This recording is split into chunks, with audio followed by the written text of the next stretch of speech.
কেমন আছেন আপনারা সবাই? আলহামদুলিল্লাহ, আমিও ভালো আছি। সবসময় কামনা করি যে আপনারা সবাই যেন ভালো থাকেন, সুস্থ থাকেন, ঈমানের সাথে থাকেন। এই যে আমরা ভালো আছি, আমাদেরকে ভালো রাখে কে? আল্লাহ। আবার মাঝে মাঝে আমাদেরকে অসুস্থ বানিয়ে পরীক্ষা নেয় কে? আল্লাহ। এজন্য সব সময় প্রশংসা করতে হবে কার? আল্লাহ। সুস্থ অবস্থায়ও আল্লাহ, আবার অসুস্থ অবস্থায়ও আল্লাহ। বিশ্বনবী যখন সুস্থ থাকতেন তখন আল্লাহরে ডাকতেন, অসুস্থ হয়ে গেলে আল্লাহরে ডাকতেন না। ব্যাপারটা কি এমন? কথা বলেন।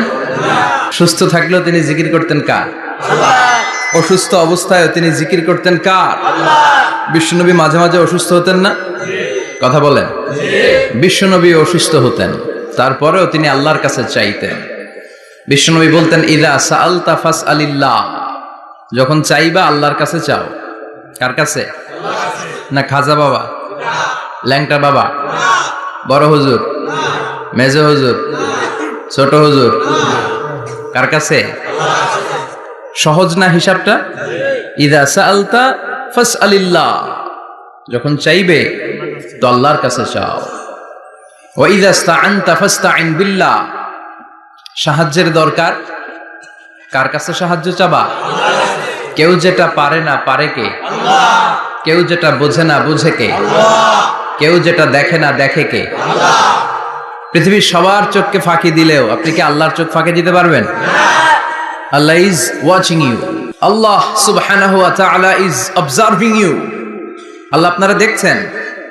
আপনি ঘরের ভেতরে দরজা বন্ধ করে রাত্রিবেলা সুইচ অফ, পর্দা টানিয়ে দিয়েছেন, লাইট অফ, সব বন্ধ, পাপ করেছেন, অন্যায় করেছেন, পৃথিবীর কোনো চোখ দেখে নাই, কাক পক্ষীও টের পায় নাই। টের পেয়েছে কে? আল্লাহ। ওনার চোখকে ফাঁকি দেয়া যায়? পুলিশের চোখ ফাঁকি দেয়া যায় কি যায় না? পুলিশ আসলেই জনগণের বন্ধু, ঠিক কি না? আল্লাহ আমার পুলিশ ভাইদেরকে তুমি কবুল করো। তো এই পুলিশের চোখও কিন্তু ফাঁকি দেয়া যায়, যায় না? র্যাবের চোখ ফাঁকি দেয়া যায় না? বিডিআরের চোখ, পরীক্ষার হলে ম্যাজিস্ট্রেটের চোখ, ম্যাজিস্ট্রেট আছেন না এদিকে? আছে দু একজন। তো ম্যাজিস্ট্রেটের চোখও কিন্তু ফাঁকি দেয়া যায়।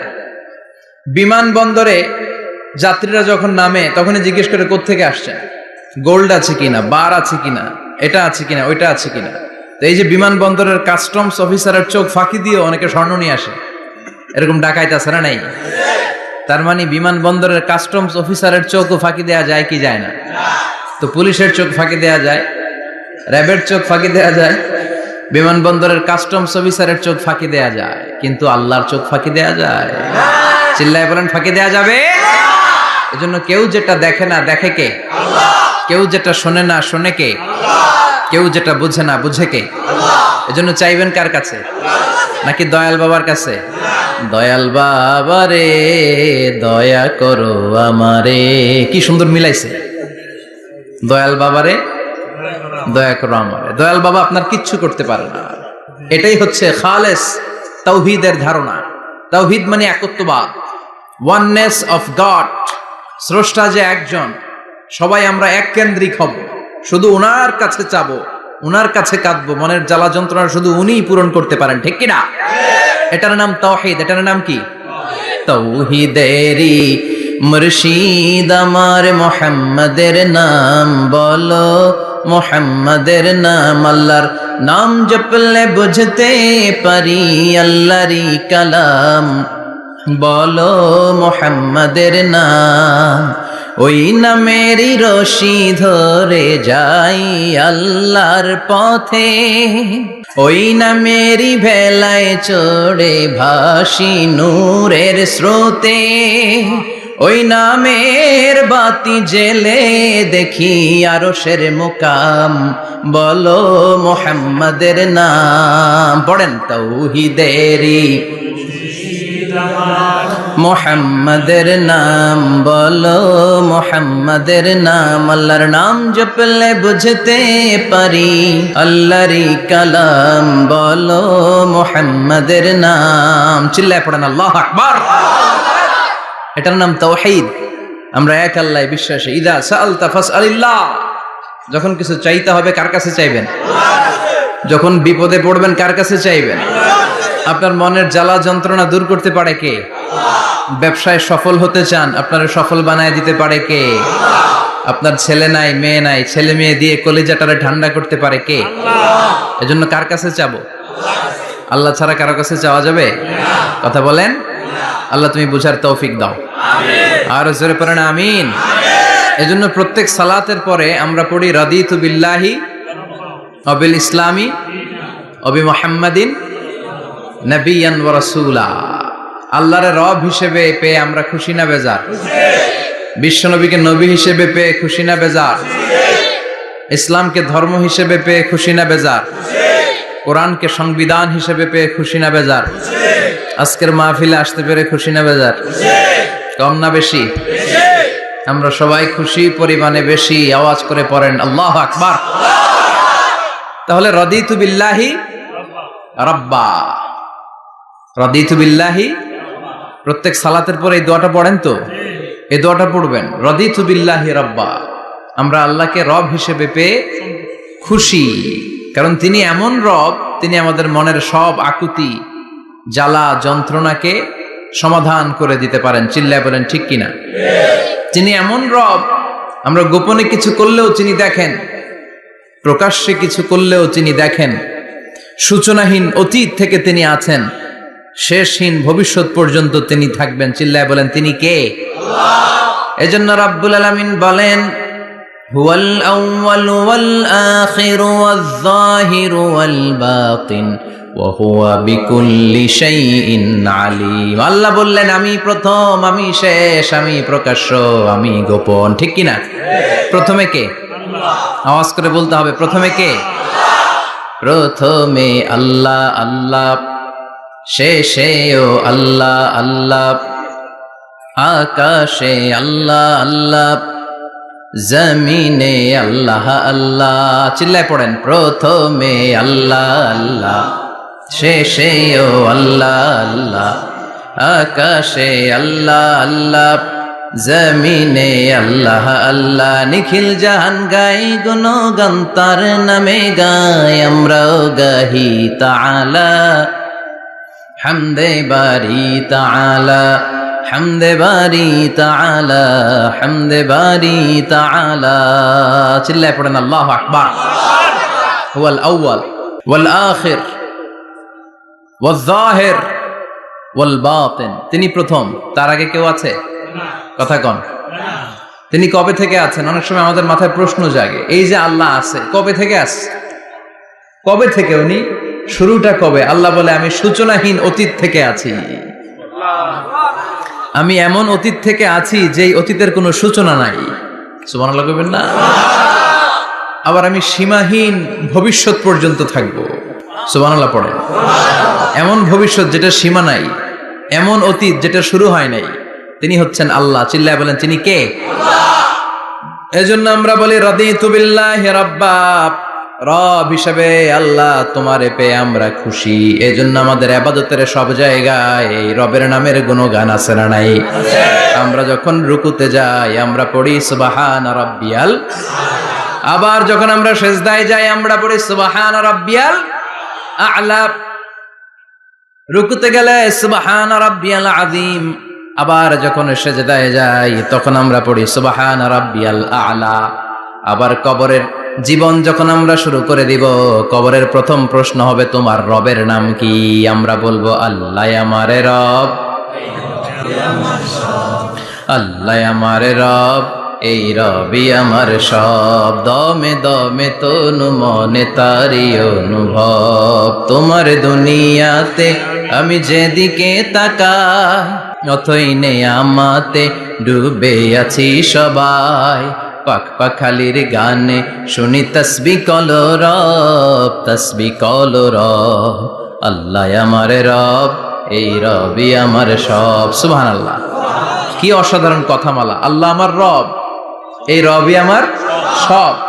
আল্লাহ যদি আমার সাথে থাকে পৃথিবীর কোনো শক্তি আমার থামাতে পারবে না। চিল্লায় বলেন ঠিক কিনা? আর এই রবকে যদি তুমি হারাও, রব যদি আমার বিপক্ষে চলে যায়, পৃথিবীর কোন শক্তি আমার কোনো উপকার করতে পারবে না। এজন্য বিশ্বনবী বলতেন, ইযা সাআলতা ফাসআলিল্লাহ ওয়া ইযা ইসতাআনতা ফাসতাইন বিল্লাহ। যখন সাহায্য চাইতে মনে চাইবে, সাহায্য চাইবা কার কাছে? আমাদের কোনো গুরুত্বপূর্ণ ঘটনা ঘটলে, গুরুত্বপূর্ণ লাইফ ইভেন্ট ঘটলে, কিংবা আমরা কোনো বিপদে পড়লে সবার আগে আমরা ফেসবুকে শেয়ার দিই, ঠিক না? কথা কন। ফেসবুক অ্যাকাউন্ট নাই কার কার দেখি? ওই আল্লাহর ওলিদেরকে একটু দেখে রাখি। মাশাআল্লাহ, অনেকের নাই, অনেকের ফেসবুক অ্যাকাউন্ট নাই। তো এটার ভালো কাজে লাগানো উচিত। যেটাই আমরা করি এটা যেন ইসলামের পক্ষে যায়, ঠিক কি না? মিন হুসনি ইসলামিল মারই তারকুহু মা লা ইয়ানিহি। ব্যক্তির ইসলামের সৌন্দর্য হচ্ছে যে অনর্থক কাজ ব্যক্তি করবে না। যে কাজে সওয়াব আছে, যে কাজে কল্যাণ আছে, ব্যক্তি শুধু ওই কাজটা করবে। চিৎকার করে বলেন ঠিক কি না? অনর্থক কাজ করা ঠিক না, অনর্থক কথা বলা ঠিক না, অনর্থক সম্পদ নষ্ট করা ঠিক না, অনর্থক টাইম পাস করা ঠিক না। কারণ মুমিন জানে, মা ইয়ালফিযু মিন কাউলিন ইল্লা লাদাইহি রাকিবুন আতীদ। মুমিনের জিহ্বা দিয়ে যা বের হয় তার প্রতিটি শব্দ পাই পাই করে হিসাব নিবে কে? আল্লাহ। আমাদের জীবনে অনর্থক কথা আছে না নাই? চায়ের দোকানে বসলে অপ্রয়োজনীয় আলাপ, নিজেরও কাজে লাগে না, ফ্যামিলিরও কাজে লাগে না, ইসলামেরও কাজে লাগে না, খালি খোঁচাখুচি ঠেলাঠেলি বাড়ায়। এরকম ডাকাত আছে না নাই? অপ্রয়োজনীয় কথা, অপ্রয়োজনীয় কাজও আছে না নাই এদেশে? দেদারসে মানুষ করে বেড়াচ্ছে অপ্রয়োজনীয় কাজ। হুজুররে পাইলে হাজার হাজার ছবি আছে না নাই? এটা অপ্রয়োজনীয় না? হজে গিয়েছিলাম, কমসে কম 10,000 ছবি তুলছে আমার সাথে হাজিরা। অপ্রয়োজনীয়, প্রয়োজন নাই। এসেছে ইবাদত করতে, হুজুর একটা সেলফি। ইয়াং ছেলেপেলারা সেলফি তোলে বেশি। আর বুঝলাম না, আঙ্গুল দুইটা এরকম করে রাখে। আমি বললাম এটা কি? কই হুজুর, ইটস গ্যাংনাম স্টাইল। এটা কি? Gangnam style. এরকম বাঁকা করে থাকবে আর এরকম দুইটা ছবি তুলবে। তো এগুলো অনর্থক। মুমিন ওই কাজ করবে যে কাজটা constructive, fruitful for him, for his family and for the society। যেটা তার নিজের কাজে আসবে, যেটা তার ফ্যামিলির কাজে আসবে, যেটা সমাজের কাজে আসবে। এই কাজগুলো করার দরকার আছে না নাই? আমার দেশের যুবক ছেলেগুলো অপ্রয়োজনীয়, কোনো কারণ নাই এই সমস্ত কাজে ঝগড়া বিবাদে আলাপে লিপ্ত থাকার কারণে তাদের যে ইনোভেটিভ পাওয়ার আল্লাহ তাআলা দিয়েছেন, এটাকে তারা কাজে লাগাতে পারে না। আমাদের দেশের যুবকদের কিন্তু অনেক ম্যারিট। তারা যখন পৃথিবীর বিভিন্ন দেশের ইউনিভার্সিটিগুলোতে পড়ে, তারা র্যাঙ্কিং এ 1 নম্বরে আসে একেবারে। আমি যে ইউনিভার্সিটিতে পড়ি, ইন্টারন্যাশনাল ইসলামিক ইউনিভার্সিটি মালয়েশিয়া, ওখানে বাংলাদেশিদের ফলাফল রেজাল্ট সবচেয়ে ভালো। হার্ভার্ডে যান, ক্যামব্রিজে যান, অক্সফোর্ডে যান, যেখানেই যাবেন বাংলাদেশিদের ফলাফল অনেক ভালো। তো তারা সেখানে অপ্রয়োজনীয় কাজে তাদের সময়কে নষ্ট করে না। এজন্য যুবক ভাইয়েরা, তোমাদের আছে প্রাণ ঢালা উচ্ছ্বাস, অনেক শক্তি তোমাদের গায়ে। এখন তোমাদের রক্ত গরম, তোমাদের এই গরম রক্ত ইসলামের কল্যাণে কাজে লাগাইতে হবে। শুধু সেলফি তুইলা সময় নষ্ট করা যাবে না। চিল্লায় বলো ঠিক কিনা? কিছুদিন আগে আমি দেখলাম মানবতার দেয়াল। কিসের দেয়াল? কিছু ছেলে পেলে নিউ আইডিয়া বের করেছে যে এটার নাম মানবতার দেয়াল। খুব সম্ভবত মসজিদের এক ওয়ালের মধ্যে তারা লিখেছে মানবতার দেয়াল, আর কিছু হ্যাঙ্গার টানিয়ে রেখেছে, আর বলেছে যেটা অপ্রয়োজনীয় রেখে যান, আর যেটা আপনার লাগবে নিয়ে যান। এই যে শীত, প্রচন্ড শীতে অনেকের জ্যাকেট নাই, আমাদের কয়েকটা করে জ্যাকেট, জাম্পার, সোয়েটার, চাদর, মাফলার, অনেকের একটাও নাই। আছে না নাই? তারা দেয়ালের নাম দিয়েছে মানবতার দেয়াল। এখানে আপনার অতিরিক্ত পুরান জ্যাকেট থাকলে রেখে যান। তো অনেকে পুরান জ্যাকেট, মাফলার, চাদর ওখানে ঝুলিয়ে রেখে গিয়েছে। আবার লিখে দিয়েছে যার লাগবে তিনি নিয়ে যান। যার মাফলার নাই, যার জ্যাকেট নাই, চাদর নাই, তারা এসে নিয়ে যাচ্ছে। এটা একটা সুন্দর আইডিয়া না? তো চায়ের দোকানে এই ছেলেপেলেগুলো যদি মারামারি করতো, অপরাজনীতি করতো, গুতাগুতি করতো, কিলাকিলি করতো, তাহলে মাথা থেকে এই আইডিয়াগুলো বেরোতো? কথা বলেন। Human capacity is amazing. কি পরিমাণে আল্লাহ তাআলা যে আমাদেরকে ক্যাপাসিটি দিয়েছে, আমাদেরকে যে কত প্রিভিলেজ আল্লাহ তাআলা আমাদেরকে দিয়েছে আমরা জানিই না। আমরা আমাদের দেহে কত শক্তি, সম্ভাবনা নিয়ে যে ঘুরে বেড়াই, আমরা অনুধাবন করি না। এজন্য সময়গুলোর কাজে লাগাও। কিন্তু আফসোসের সাথে লক্ষ্য করা যাচ্ছে যুবকদের চরিত্রকে ধ্বংস করে দেওয়ার জন্য যে কয়েকটা হাতিয়ার আছে সবগুলো বাংলাদেশে আছে না নাই? ইয়াবা আছে না নাই? ফেন্সিডিল আছে না নাই? হিরোইন আছে না নাই? মারিজুয়ানা আছে না নাই?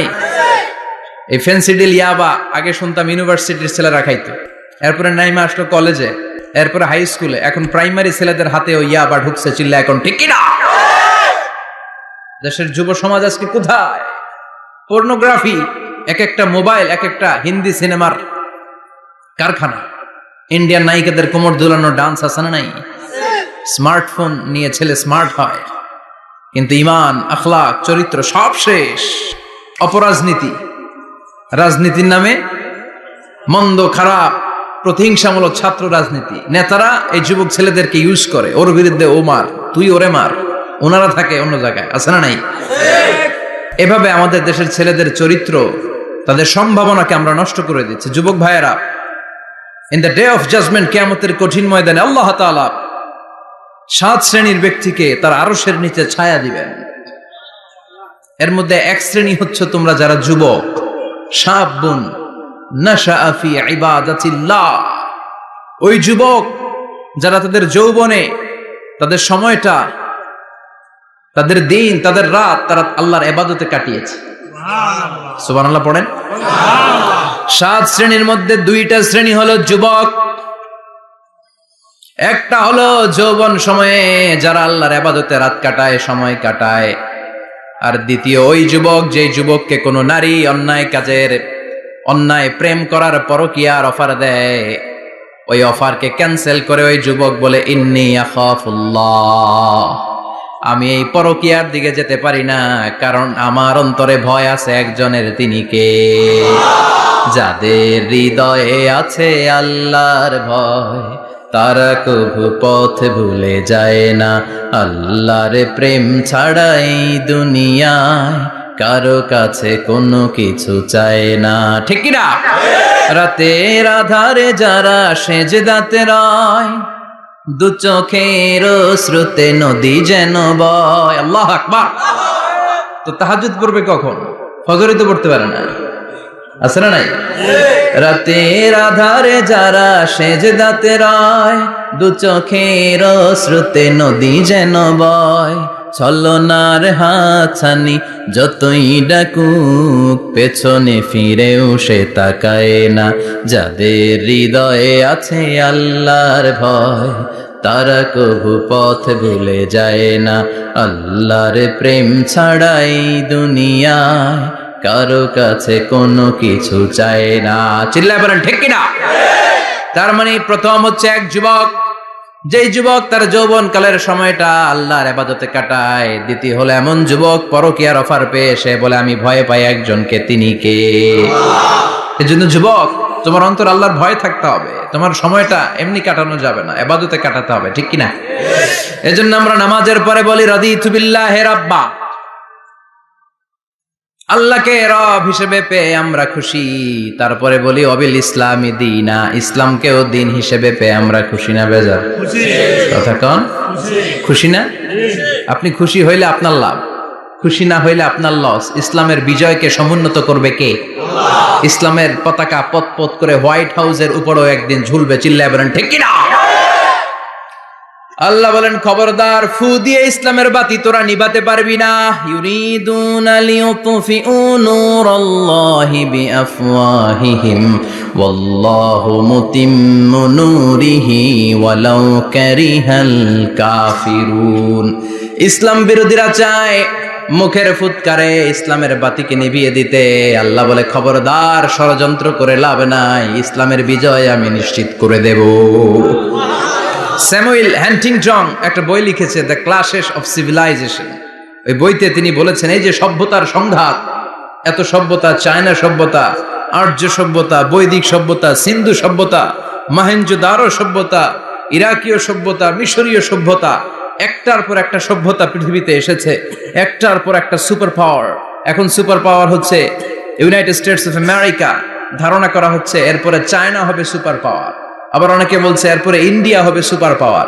এভাবে একটার পর একটা সুপার পাওয়ার যাওয়ার পরে সর্বশেষ যে সুপার পাওয়ারটা পৃথিবীর বুকে মাথা উঁচু করে দাঁড়িয়ে থাকবে, সেটার নাম হচ্ছে ইসলাম। সেটার নাম কি? তার নমুনা গোটা বিশ্বব্যাপী আছে না নাই? ইসলামকে যত দমাইতে চায় এটা আরো উপরের দিকে ওঠে। সুবহানাল্লাহ কইবেন না? ইসলামের বৈশিষ্ট্য হচ্ছে চারা বীজের মতো। চারা বীজ তো আপনারা চিনবেন, নিমসারের মানুষ। বীজ, ইসলাম হচ্ছে বীজের মতো। ইসলামের শত্রুরা ইসলামকে মাটিতে গেড়ে দিতে চায়, কিন্তু ইসলাম হচ্ছে বীজের মতো, চারা বীজ। চারা বীজ মাটিতে গেড়ে দিলে কি হয়? কথা কন, আরো গজিয়ে ওঠে, মাটি ফেড়ে উপরের দিকে উঠে চিৎকার করে বলেন ঠিক কি না? ইসলাম হচ্ছে টিউবের মতো। টিউব, পুকুরে যারা নতুন সাঁতার কাটতে যায়, ডুবে যাতে মারা না যায়, টিউব নিয়ে সাগরের মধ্যে নামে। এই টিউবকে যত আপনি পানির নিচে ডুবাতে চাইবেন, টিউব আর উপরের দিকে ভেসে ভেসে ওঠে। সুবহানাল্লাহ পড়ে। ইসলামরে তো ওরা চিনে নাই। ইসলাম হচ্ছে চারা বীজের মতো। ইসলাম হচ্ছে টায়ারের টিউবের মতো। এটার যতই নিচের দিকে নামাইতে যায়, এটার বৈশিষ্ট্য হচ্ছে এটার ধাক্কা মারলে এটার উপরের দিকে ওঠে। সুবহানাল্লাহ কইবেন না? গোটা বিশ্বব্যাপী আজকে ইসলামের গণজোয়ার, হাজার হাজার লোক কালিমা পড়ে মুসলমান হচ্ছে। গত কিছুদিন আগে আফ্রিকাতে এক লোক এক গ্রামের কয়েক হাজার মানুষকে এক ময়দানে দাঁড় করিয়ে একসাথে শাহাদাতের বাণী পাঠ করিয়ে মুসলমান বানায় ফেলছে। এই আফ্রিকার বুকে এতদিন আমেরিকার কাজ ছিল, এটারে বলে Tansir, Christian missionary. Lakh lakh dollar দিয়ে আফ্রিকার দেশগুলোর মধ্যে গরিব গরিব মুসলমানগুলোরে তারা নাসারা বানাতো। এই বিষয়টা যখন মুসলিম স্কলারদের নজরে এলো, এখন গোটা বিশ্বের সব মুসলিম স্কলাররা আফ্রিকায় যে ইসলামের দাওয়াতকে প্রচার করে দিচ্ছে। গ্রামকে গ্রাম খ্রিস্টান সম্প্রদায় লা ইলাহা ইল্লাল্লাহ মুহাম্মাদুর রাসূলুল্লাহ। ঝিনুকের ভেতর লুকিয়ে থাকে যেমন মতি, ঝিনুকের ভেতর লুকিয়ে থাকে যেমন মতি, কলমা শাহাদাতে আছে আল্লাহর জ্যোতি, কলমা শাহাদাতে আছে আল্লাহর জ্যোতি। পড়েন সবাই। ঝিনুকের ভেতর লুকিয়ে থাকে যেমন মতি, ঝিনুকের ভেতর লুকিয়ে থাকে যেমন মতি, কলমা শাহাদাতে আছে আল্লাহর জ্যোতি, কলমা শাহাদাতে আছে আল্লাহর জ্যোতি। ঠিক কি না?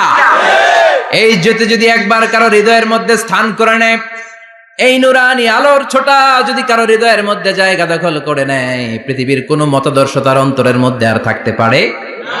গ্রামকে গ্রাম আফ্রিকাতে এখন কালিমা পড়ে পড়ে মানুষ মুসলমান হয়ে যাচ্ছে। সুবহানাল্লাহ পড়ে। একদিন আমেরিকার হোয়াইট হাউসের উপরেও কালিমার লা ইলাহা ইল্লাল্লাহর পতাকা পতপত করে উড়বে। চিল্লায় বলেন ঠিক কি না? এজন্য আমরা বলি ওয়াবিল ইসলামি দীনা, ইসলামকে ধর্ম হিসেবে পেয়ে আমরা খুশি না বেজার? ইউরোপ, আমেরিকাতে মসজিদের সংখ্যা বাড়ছে, দাওয়াতি কাজের সংখ্যা বাড়ছে। এমনকি হার্ভার্ড ইউনিভার্সিটিতে, অক্সফোর্ডে, ক্যামব্রিজের ভেতরে, MIT, Massachusetts institute of technology, সায়েন্সে যারা পড়ে এদের স্বপ্ন MITর ভিতরে ইসলাম ঢুকে গেছে। এজন্য ইসলামের আলোকে কেউ নিভিয়ে দিতে পারবে না, ইসলামের গতিকে কেউ থামিয়ে দিতে পারবে এটা অসম্ভব। এজন্য ইসলামের বিজয় সুনিশ্চিত। আমরা যারা লেগে থাকতে পারবো, আমাদের কপালকে উজালা করে দিবে কে? আর বিরোধিতা যারা করব তাদের সব শেষ, দুনিয়াও শেষ, আখিরাতও শেষ, আমও শেষ, সালাও শেষ। এজন্য আমরা বলি রাদিতু বিল্লাহি রাব্বা, আল্লাহ তোমার রব হিসেবে পেয়ে আমরা বড্ড খুশি। ওয়াবিল ইসলামি দীনা, ইসলামকে ধর্ম হিসেবে পেয়ে আমরা খুশি। ওয়াবি মুহাম্মাদিন রাসূলা, বিশ্ব নবীকে রাসূল হিসেবে পেয়েও আমরা খুশি না বেজার? এমন রাসূল, গোটা বিশ্বের শ্রেষ্ঠতম রাসূল, শ্রেষ্ঠতম ব্যক্তিত্ব, যার কাছ থেকে পজিটিভ কোনো জিনিস ছাড়া নেগেটিভ কোনো জিনিস প্রকাশিত হয় নাই। সব ইতিবাচক। Always come back positive, not go back negative. সব সময় পজিটিভ বলতেন, পজিটিভ ভাবতেন, পজিটিভ কাজ করতেন। কোন নেগেটিভ, নেতিবাচক কোনো কিছু বিশ্বনবীর জীবনে খুঁজে পাওয়া যায় না? চিল্লায় বলেন খুঁজে পাওয়া যায়? As a father, as a husband, as a commander, as a lawyer, as a reformer of the society, Muhammad is the superman of the world. গোটা বিশ্ব এখন তাকে সুপারম্যান ভাবতেছে, boss, boss of the all bosses. পৃথিবীতে যত বস এসেছে সব বসের সবচেয়ে বড় বস হচ্ছে বিশ্বনবী মুহাম্মদ সাল্লাল্লাহু আলাইহি ওয়াসাল্লাম। এজন্য আমরা বলি ওয়াবি মুহাম্মাদিন রাসূলা, আল্লাহকে রব হিসেবে পেয়ে আমরা যেমন খুশি, ইসলামকে ধর্ম হিসেবে পেয়ে তেমন খুশি, বিশ্ব নবীকেও রাসূল হিসেবে পেয়ে খুশি না বেজার? কথা কন। এই বিশ্ব নবীর ভালোবাসা যদি অন্তরে না থাকে জান্নাতে ঢোকা যাবে নাকি? আল্লাহর ভালোবাসা, বিশ্ব নবীর ভালোবাসা অন্তরে থাকার দরকার আছে না নাই? আল্লাহকে যে পাইতে চায় হযরত কে ভালোবেসে, আরশ কুরসি লৌহ কালাম না চাইতে পেয়েছে সে। হযরত কে ভালোবেসে, আরশ কুরসি লৌহ কালাম না চাইতে পেয়েছে সে। চিল্লায় বলেন ঠিক কিনা? নবীর ভালোবাসা অন্তরে থাকতে হবে। তাহলে তিনটা জিনিসের ঘোষণা আমরা দেই নামাজের পর। আল্লাহকে রব হিসেবে পেয়ে আমরা খুশি, ইসলামকে ধর্ম হিসেবে পেয়ে খুশি, বিশ্বনবীকে রাসূল হিসেবে পেয়ে খুশি, আবার এই কিতাবটারে সংবিধান হিসেবে পেয়ে আমরা খুশি না বেজার? এটার আলোকে আমাদের সমাজ প্রতিষ্ঠিত হোক, মদিনার সমাজ হোক, সোনালী সমাজ হোক, আলোকিত সমাজ হোক, আমরা চাই কি চাই না? এই কোরআনের আইন দিয়ে আমার দেশ চলুক, আমরা চাই কি চাই না? এই কোরআনে ধর্ষকদের বিচার আছে না নাই? অবিবাহিত ধর্ষক হলে 80 ব্যাট, 100 ব্যাট, আর যদি বিবাহিত ধর্ষক হয় ডেথ পেনাল্টি। সৌদিতে করে হেড অফ মাথাটাকে নুইয়ে তলোয়ার দিয়ে এক কোপ মেরে গর্দানটা আলাদা করে দেয়, ঠিক কিনা? অনেক দেশে ডেথ পেনাল্টি করে হ্যাঙ্গিং এর মাধ্যমে, ফাঁসির মাধ্যমে। ধর্ষণের বিচার বাংলাদেশে সহজে পাওয়া যায় না, কিন্তু কোরআন দিয়ে বিচার করলে ওই বিচার আছে না নাই? নোয়াখালীর এক বোনকে ধর্ষণ করা হয়েছে, গোটা বাংলার জামিনে এই নিউজটা আছে না নাই? কোরআনের বিচার থাকলে আলটিমেটাম হতো 24 ঘন্টা, 24 আওয়ার্স। 24 আওয়ার্স এর মধ্যে ধর্ষককে ডেকে এনে বাইতুল মোকাররমের স্কয়ারের সামনে লক্ষ মানুষের চোখের সামনে ফাঁসির রশিতে ঝুলিয়ে দেয়া হতো। বড় বড় চোরগুলোর হাত কেটে দেয়া হতো। কলা চোর, ডিম চোর, মুরগি চোর না, বড় বড় সাইজের চুরি যারা করে 1000 কোটি টাকা মেরে দেয়, দেশের 12টা বাজিয়ে দেয়, দেশের 10-এর সর্বনাশ করে, সিমেন্ট খাইয়া, টিন খাইয়া, রড খাইয়া সব হজম করে। ব্রিজ ভেঙে গেলে ব্রিজের ভেতরে পাওয়া যায় বাঁশ, তার মানে রড গেছে কই? হ্যাঁ, পেটে। এগুলার এক একটার পেটে 10টা করে পাকস তুলে দিছে আল্লাহ। 10টা স্টোমাক না থাকলে রড হজম হয়? কথা কয় না? এগুলোর বিচার হওয়ার দরকার আছে না নাই? কোরআনের রাজ যদি কায়েম হয়, এই সবগুলো বড় বড় চোরের বিচার হবে, লাইভ ব্রডকাস্টিং হবে টিভিতে, আমরা সবাই দেখবো কেমন করে তাদের হাত কাটা হয়। ওই সমাজ আমাদের দেশে চালু হোক, আমরা চাই কি চাই না? তাহলে সোজা সাপটা হিসাব, এই 4টা জিনিসের বিরুদ্ধে কেউ অবস্থান নিলে তাদের বিরুদ্ধে আমাদের অবস্থান, জোরে কোন ঠিক কিনা? আর এই 4টা জিনিসের পক্ষে যারা কথা বলবে তাদের জন্য আমাদের অন্তরে দোয়া আছে না নাই? এক হচ্ছে আমার রব, 2 হলো আমার ইসলাম, 3 হলো আমার পেয়ারা নবী, 4 হলো আমাদের আল্লাহর দেয়া সংবিধান কোরআন। এই 4টা জিনিসের বিরুদ্ধে কথা বললে খবর আছে না নাই? এই 4টা জিনিসের বিরুদ্ধে কথা বলা হবে। মুসলমানদের দেশে এই 4টা জিনিসকে কটূক্তি করা হবে, অপমান করা হবে, আর এর বিরুদ্ধে প্রতিবাদ আসবে না। মুমিন চুপ করে বসে থাকবে, সেটা মুমিন নয়, সেটা মুনাফিক। চিল্লায় বলেন ঠিক কিনা? এজন্য এই 4টা জিনিসের বিরুদ্ধে কথা বললে প্রতিবাদের ঝড় তোলার দরকার আছে না নাই? রাজি আছো মুসলমান? দুই হাত উঁচু করে আল্লাহর দেখা। আল্লাহ আমাদের স্লোগানকে কবুল করো। এই 4টা জিনিসের জন্য ভালোবাসা আমাদের অন্তরে তুমি স্থান করে দাও। এগুলোকে পুঁজি করে যেন আমরা জান্নাতের অধিকারী হতে পারি, তুমি তৌফিক দাও। আর জোরে পড়েন আমিন। আজকে আমরা যে বইটা থেকে কথা শুনবো, বইটার নাম কি বলেন? আরো জোরে বলেন, কি নাম? আজকে আমরা জানার নিয়তে, শিখার নিয়তে, আমাদের আখিরাতটাকে সুন্দর করার নিয়তে কোরআন থেকে কিছু কথা শুনবো, ইনশাআল্লাহ। পড়েন, আরো জোরে পড়েন, ইনশাআল্লাহ। আমাদের সবকিছু হয়ে যাচ্ছে শো অফ, মাহফিল হয়ে যাচ্ছে শো অফ, আলোচনাগুলো হয়ে যাচ্ছে শো অফ, লোক দেখানো ভাব। অন্তরে ইখলাস নাই, আল্লাহর প্রতি দরদ নাই, স্রষ্টার প্রতি অগাধ বিশ্বাস আর ভালোবাসা নাই। আমাদের ডে টু ডে লাইফের চিত্র যদি আমরা খেয়াল করি তাহলে দেখব our spirituality is going down, our লিল্লাহিয়াত ইখলাস ইজ গোয়িং ডাউন। আমাদের ইখলাস যাচ্ছে নিচের দিকে, মানে কমছে, ডিক্রিজিং ডে আফটার ডে। কিন্তু our greed, our jealousy, our arrogance, আমাদের অহংকার, আমাদের ক্ষমতার প্রতি লোভ, আমাদের হিংসা, এগুলো দিন দিন উপরের দিকে যাচ্ছে। চিল্লা এখন ঠিক কিনা? এই তাফসির মাহফিলগুলোর মূল উদ্দেশ্য হচ্ছে আমাদেরকে রাইট ট্র্যাকে নিয়ে আসা। We should come back to the right track. Train যদি লাইনচ্যুত হয়, অ্যাক্সিডেন্টের সম্ভাবনা আছে না নাই? লাইনচ্যুত হয়ে গেলে রেল কর্তৃপক্ষ এটাকে এসে আবার লাইনে তুলে দেয়, ঠিক কিনা? আমরা শয়তানের ওয়াসওয়াসাতে প্রায় লাইনচ্যুত হয়ে যায়। এই তাফসির মাহফিলগুলোর উদ্দেশ্য হচ্ছে আমাদেরকে আবার লাইনে তুলে দেয়া। আলহামদুলিল্লাহ কোন? এই জন্য সময় নষ্ট করে যে, সময় ব্যয় করে যে আমরা এসেছি, আসুন আমরা শুরুতেই নিয়তটাকে খালেস করে নেই যে আজকে আমরা যা শুনবো আমলের নিয়তে শুনবো, ইখলাসের সাথে শুনবো, নিজেকে পরিবর্তন করার জন্য শুনবো, আমার আখিরাতটাকে, আমার জান্নাতটাকে সুন্দর করার জন্য শুনবো। তো আমরা খুব লম্বা চূড়া বক্তব্যের দিকে যাব না, সংক্ষিপ্ত কিছু কথা সরাসরি আমরা কোরআন থেকে শুনবার চেষ্টা করব। পড়েন ইনশাআল্লাহ।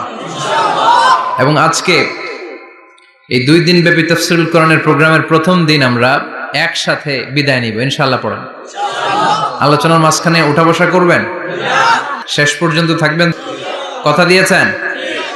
আওয়াজ করে পড়েন ইনশাআল্লাহ। আসুন আমরা সরাসরি কোরআন থেকে শুনি, কেননা কোরআন থেকে কথা শুনলেই বরকত। কোরআন থেকে কথা শুনলে জীবন আলোকিত হয়। জীবনটা আলোকিত করে দেয় কে? কারণ সব সমস্যার সমাধান দিতে পারে সমাধান চাও যদি জীবনে, মরণে ফিরে যাও, খুঁজে নাও, চোখ রাখো কোরআনে। চোখ রাখবেন কোথায়? না টিভির পর্দায়? কোথায়? সমাধান চাও যদি জীবনে, মরণে ফিরে যাও, খুঁজে নাও, চোখ রাখো কোরআনে। If you want the solution this dunya and akhira, go back, have a look to the holy Quran. সুবহানাল্লাহ পড়েন। সমাধান চান তো go back, sit down and have a look to the Quran. আপনার জীবনের সব সমস্যার সমাধান কোরআনের ভেতরে আছে না নাই? সেই কোরআন থেকে আমরা কথা শুনবো।